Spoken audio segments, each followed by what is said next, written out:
Dámy a páni, vitajte na palube letu spoločnosti Ryanair. Radi by sme vás požiadali o pozornosť, pokým palubný personál predvedie bezpečnostné prvky Boeingu 737-800. Prosíme, odložte a nepoužívajte počas demonštrácie slúchadlá. Na palube sa nachádza 8 východov. Všetky sú označené červeným symbolom exit. V prípade núdze sa rozsvieti osvetlenie na podlahe a navedie vás k najbližšiemu východu. Na palube sú 4 hlavné východy, 2 vpredu, 1 vľavo a 1 vpravo a 2 v zadnej časti lietadla, 1 vľavo a 1 vpravo. 4 východy sa nachádzajú v strede lietadla nad krídlami, 2 vľavo a 2 vpravo. Prosím, venujte chvíľu pozornosti umiestneniu najbližšieho východu, nakoľko môže byť umiestnený za vami. Bezpečnostný pás zapnite vložením kovových dielov do seba.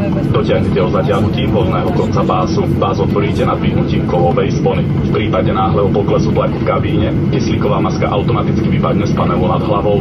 Zostaňte sedieť na mieste, zatiahnite za masku, čím sa uvoľní prietok kyslíka. Umiestnite ju cez nos a ústa a dýchajte normálne. Kyslíkový vak nebude viditeľne nafúknutý, napriek tomu kyslík bude prúdiť. Upevnite masku zatiahnutím za gumičku. Ak cestujete s dieťaťom, najskôr si nasadte svoju masku a potom masku dieťaťu. Záchranná vesta sa nachádza pod sedadlom alebo v paneli nad hlavou.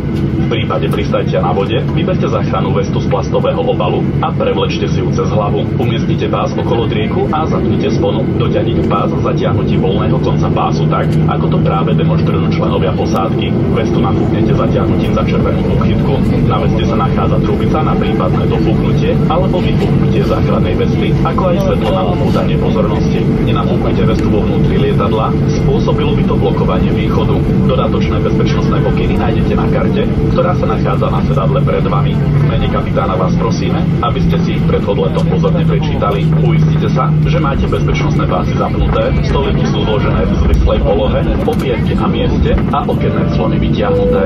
Odporúčame vám ponechať si počas celého letu bezpečnostné pásy zapnuté. V paneli nad hlavami nájdete taktiež zvonček, svetlo na čítanie a vetrací otvor. Elektronické zariadenia ako tablety či mobilné telefóny sa počas letu smú používať, ak majú nastavenie letového režimu. Osobné prenosné počítače musia byť počas vzlietnutia a pristávania uložené bezpečne v príručnej batožine pod sedadlom pred vami alebo v úložnom priestore nad hlavami. Radi by sme vám pripomenuli, že v lietadle je prísne zakázané fajčiť. Ďakujeme vám za pozornosť a prajeme príjemný let.